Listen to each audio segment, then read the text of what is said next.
And I appreciate for the invitation. And I can tell you, I'm an intensivist. I'm not an interventional cardiologist, but I have developed a lot of interest in shock, specifically septic shock. And probably some of the concepts I'm going to address might be applicable to other forms. And I wanted to focus in these 7 minutes about what is driving a lot of our management. And the first thing I want to bring to the attention of everybody, that we have this number here that has been recommended to be a target, not only in cardiogenic shock, but also in septic shock. And what I have seen in my practice and in other institutions, that is so important that people drive and do everything possible to protect that blood pressure from falling before 65. And in the process, I believe there's harm being caused because it tends to drive sort of on a slippery slope with progressive escalation in vasopressor therapy and fluid administration. And now we know that both therapies come with injury to the patient. So the question is, where did it came from? Do we really have to aim for 65 millimeters of mercury? Or maybe we can lower the threshold and relax a little bit. So what I did was to go back to the various surviving sepsis campaign guidelines to find out where this number came from. And in fact, I have to go all the way back to 2001. There was the so-called International Sepsis Forum that preceded the several subsequent surviving sepsis campaign guidelines. And at that point, I found a paper in which somebody answered the question as to whether adrenergic therapy improved the outcome of septic shock. And the answer was yes. And the data that was used for that, actually, I'm going to show you here, the data was case series. In fact, there was 10 papers that show what happened when a patient received a vasopressor agent. And what was reported essentially was that the blood pressure goes up. No mystery, that was what happened. And I have not been able to find any other study in which somebody has compared the outcome when a vasopressor is given for that purpose and when a vasopressor is not given. I understand people are concerned about hypotension, but there's no study have shown that the vasopressor versus no vasopressor has an impact on outcome.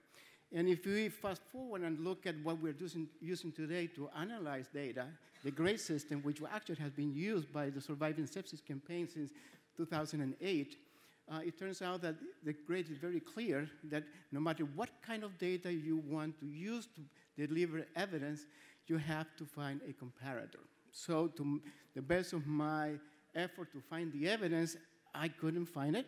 And I will say that this remains without proper scientific validation. The other thing that's important to remember, that when we look at the blood pressure, actually we cannot assume that the mean arterial pressure is a surrogate of organ blood flow. For a very simple reason, and it's a very simple diagram, that perfusion matters when we have a pressure gradient between the pre-capillary pressure and the post-capillary pressure. The problem is that upstream from pre-capillary pressure are the arterioles. And if we give a vasoconstrictive agent that will enable us to increase the blood pressure, let's say from 50 to 65, and the vasoconstrictive effect is targeting the arterioles, it doesn't mean that we have increased perfusion, even though we have met the recommended blood pressure criteria. On the other hand, if we don't do that, and if we give an intervention fluid, for example, that increases the cardiac output, we are going to achieve the same mean arterial pressure, but at the same time perfuse the microcirculation, which is where the action is taking place. Now, let me say that vasopressors have some effect on cardiac output, especially if you're giving norepinephrine, given the inotropic effect and the increase in venous tone that tend to increase the venous return. So it's not an absolute, but the predominant effect when we use norepinephrine is a vasoconstrictive effect. So I think it's very important to keep that in mind. Now, I wanted to find if there was some evidence that would support this idea that vasopressors might not be very helpful. So what I did, found a few papers. This is very interesting. This is a patient who had a cardiac arrest and has shock post-cardiac arrest. It was a retrospective cohort study, and what they found was that if the patient has achieved the same map of 65, given fluid with low vasopressors, the outcome was 74% survival. But when the opposite occurred, meaning that the predominant treatment was a vasopressor, survival was only 29%. And the blood pressure was about the same. So it really mattered what was the approach, and there are other characteristics of the patient were basically the same. There was another study one I found very interesting. Oh, let me tell you a little bit about the negative effects that have been widely reported. One is we increase the risk of ischemic skin lesion in patients. This reduction in splanchnic perfusion, and therefore it makes it more difficult to provide enteral feeding. These have been very nicely shown, a relationship between developing of muscle weakness and exposure to, cumulative exposure to vasopressors, especially norepinephrine. In high doses, it can reduce cerebral tissue oxygenation, and this is very well established. The high increased risk of atrial fibrillation, and that seems to be associated with increased mortality. So we have side effects associated with the use of vasopressors. Now, that's a very sad event that we see from time to time, and that has been associated also with the use of vasopressor in very high doses. So we want to avoid that in patients. And the other thing is a very interesting study that was published by Dr. Jean-Louis Vincent. They emphasize hypotension, but if you read the paper very carefully, it turns out that the dose of the vasopressor has an independent effect on mortality. So if the dose of norepinephrine equivalent was less than 0.02, mortality was 15%. If it's between 2 and 2.5, was 65%. Now I can see the clock running, so I'm going to, and this is another study showing the high dose of norepinephrine. It was independently associated with lower survival. So what we want to focus is on perfusion, and I can show you these are elements that we can use. Skin perfusion correlates very closely with organ perfusion, and there was a recent study in which measuring finger blood flow was also indicative of outcome. So I think we have good techniques to measure, to assess clinically perfusion that we can use to rely. And just one slide here. This is a patient that we treated in our ICU with that philosophy. You can see that 55 millimeters of mercury, the mean arterial pressure. We let it drop to 45 millimeters of mercury as we were weaning off norepinephrine. This was a 77-year-old patient with history of hypertension, did well. He was off the ventilator. He had pneumonia after 72 hours and went home without any problem after 11 days. So this was a very low map, but the patient was well perfused, was spitting urine, and could communicate. So my final slide is not this one. I'm going to skip it because of time, but I want to suggest that we put some effort and try to identify whether patient could do better with a lower mean arterial pressure. If we go up to 65, I believe we have the risk of going down that slippery slope that adds toxicity to the treatment and we compromise patient. How low we can go, we don't know, but we have a lot of very smart people here that I think will be interested in looking what will be the lowest pressure that we can ensure this adequate tissue perfusion and the patient will survive. Thank you.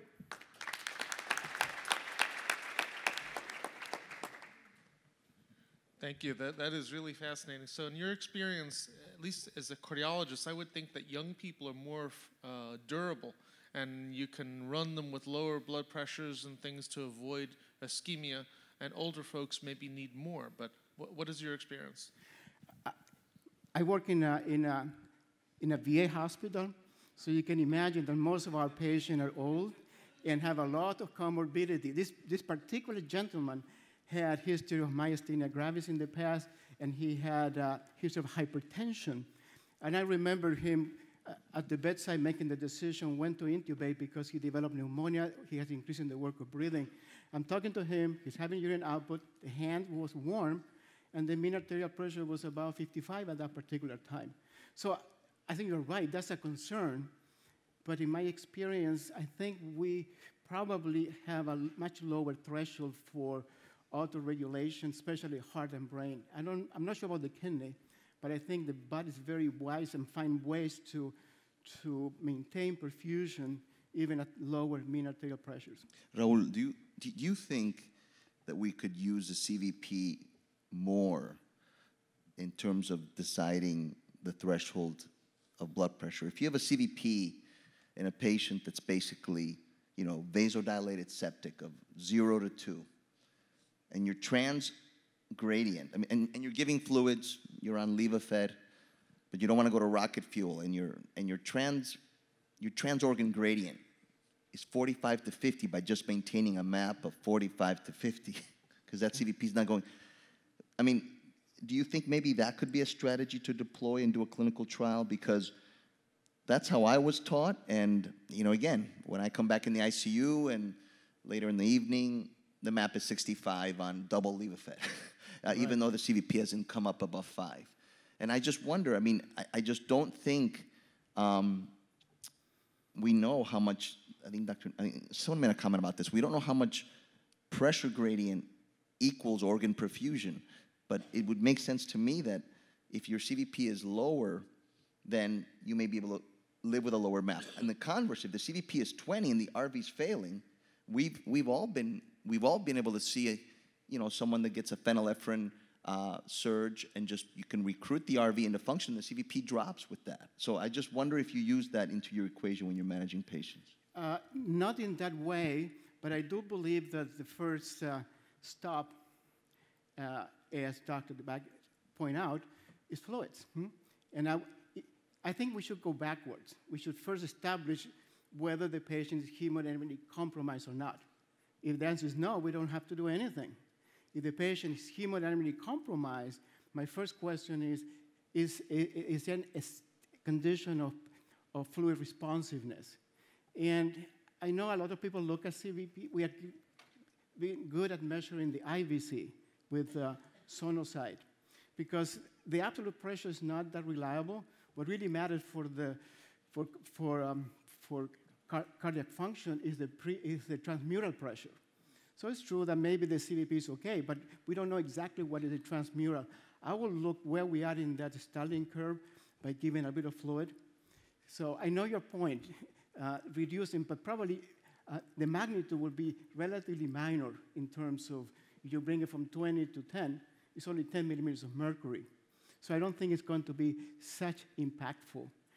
And I agree, we don't know what will be the safe mean arterial pressure that we can maintain. And then we have to deal with the reality. People get scared. And in fact, even though the recommendation is 60, or at 60, you are going to see that that pressure is going to be much higher in any intensive care unit, because in general, people don't want to let it drop below 60, so it's going to be in the 80s or 90s.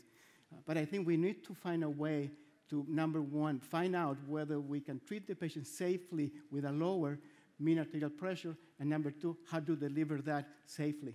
And probably we need to move into closed loop systems in which we can implement that.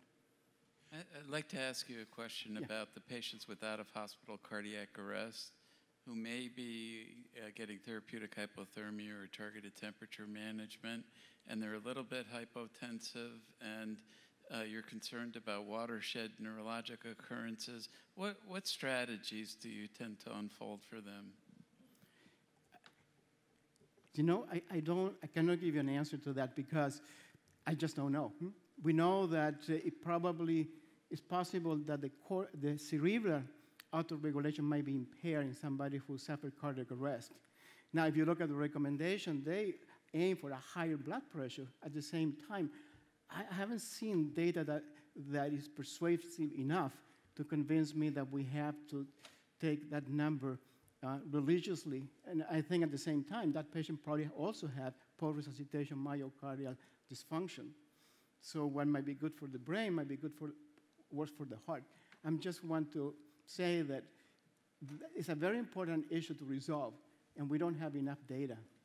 Maybe looking at cerebral oxygenation might help, and looking at lower mapped levels in that specific patient population.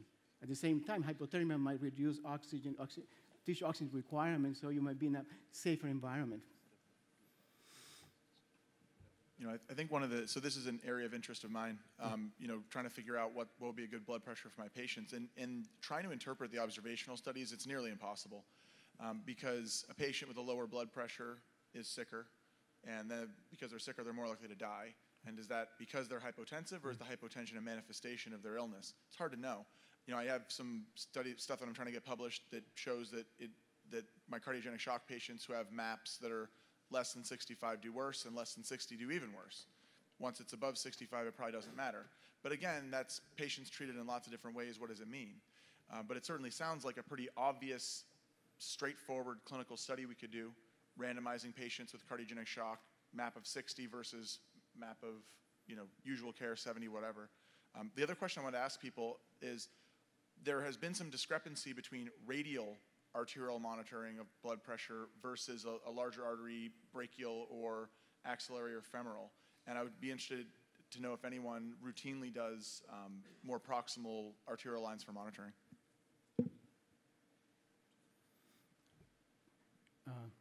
We use femoral or radial, but you're right, it might be some discrepancies. Maybe not that much from MAP, maybe for the pulse. Yeah. The MAP is the same. Just one comment and two comments. The first one is we need to be very cautious on this kind of case reports like yours and others. I mean, there is a real publication bias there. It's very easy to publish a case when you describe the patient is going well with a very low blood pressure because it's different from the target. And then, of course, the publisher will be very happy because it can be quoted. If you publish a case that the patient is going wrong with a low blood pressure, people will say, yeah, that's just expected. On the other one, when you have a normal high blood pressure with high vasopressors, oh, you have necrosis of the digit. Okay, this is easy to publish. But if you have a patient going well with a good target and high doses, everybody will say, oh, that's normal. So we need to be very cautious for this kind of literature, and indeed, the randomized trials may be good. But when we do randomized trials, in my mind, we need to go also for evaluating the response of the patient. I mean, if you have a low blood pressure in some patients, and obviously the patient is deteriorating with some inducive tissue perfusion, maybe it's not a good case. And maybe we need to have some evaluation of organ perfusion. Is it contrast-enhanced ultrasounds for the kidney? Is it something else? I don't know exactly, but probably we need to look at this, because when you look at the ideal target pressure for the kidney, it is really very variable from one patient to another one. So if we randomize patients, it will be good for some and harmful for others. So it's probably better to look at the response of the patient and then to try to be at that target. Can I say something? I agree with you in the sense that, I don't know if that's the experience of people here in the room, but in my experience is that blood pressure is such a number that people they guide therapy. That's my concern. And it's easier to titrate a pressure up and do another one than to spend more time at the bedside, place a pulmonary artery catheter, find out why the patient is hypotensive. So because it's an easy way of doing things, I think we might harm patients. So if we were to shift from a pressure to perfusion and have ways to assess that, and if at that point we need a pressure, so be it. But I think our mind should be, are we helping the patient by maintaining or at least reversing organ hypoperfusion? Because I think we accomplish that with less toxicity, we're going to improve survival. That's my personal opinion. Thank you.